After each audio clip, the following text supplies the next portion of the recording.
দীর্ঘ 4 দশক ধরে ইরানকে একটি অস্তিত্ব রক্ষার হুমকি হিসেবে প্রচার করে এসেছেন ইসরায়েলি প্রধানমন্ত্রী বেনিয়ামিন নেতানিয়াহু। তার রাজনীতির মূল ভিত্তি হল ইসরায়েলিদের মধ্যে ইরান আতঙ্ক ছড়িয়ে দেয়া, আর সেই সুযোগে ইরানকে শত্রু হিসেবে চিহ্নিত করে ইসরায়েলের রাজনৈতিক অঙ্গনে নিজের খুঁটি পোক্ত করেছেন তিনি। নেতানিয়াহুর মতে ইরান ইসরায়েলের অস্তিত্বের জন্য একমাত্র হুমকি।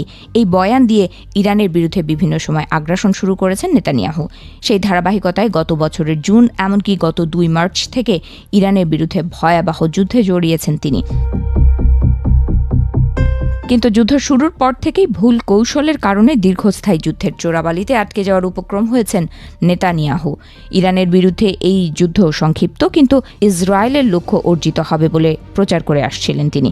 কিন্তু ইরানের নজিরবিহীন পাল্টা হামলা ও মধ্যপ্রাচ্যের পরিস্থিতির কারণে যুদ্ধ দীর্ঘ সময় ধরে গড়াতে পারে বলে আশঙ্কা করা হচ্ছে। আর এমনটি হলে ভয়াবহ বিপর্যয়ের মধ্যে পড়বেন নেতানিয়াহু।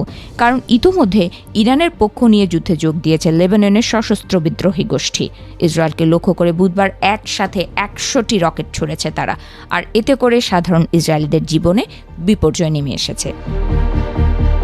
এছাড়া আকাশপথে নিখুঁত হামলা চালিয়ে তেহরান সরকারকে কুপকাত করার যে ফ্যান্টাসি নেতানিয়াহু দেখিয়েছিলেন তা এখন স্থবির হয়ে পড়েছে। উল্টো যুদ্ধের খরচ এবং ইরানের হামলায় ইসরায়েল জুড়ে সৃষ্ট ধ্বংসলীলার কারণে ইসরায়েলিদের জনমনে অসন্তোষ তৈরি হয়েছে, যা নেতানিয়াহুকে কঠিন পরিস্থিতির মুখে ফেলেছে।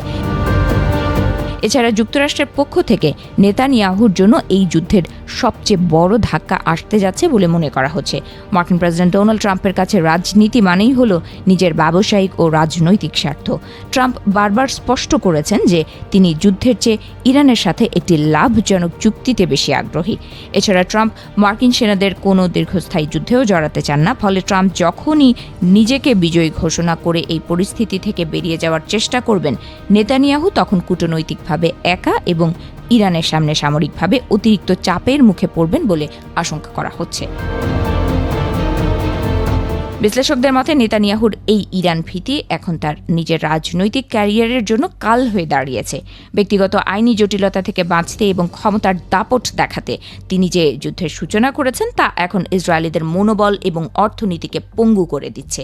অন্যদিকে নেতানিয়াহুর সবচেয়ে বিশ্বস্ত মিত্র ট্রাম্প যে কোনো সময় নিজেকে বিজয়ী ঘোষণা করে যুদ্ধ থেকে বেরিয়ে আসতে পারেন। এমনটি হলে নেতানিয়াহু ইতিহাসের পাতায় একজন দূরদর্শী নেতার বদলে এমন একজন নেতা হিসেবেই চিহ্নিত হবেন বলে মনে করা হচ্ছে।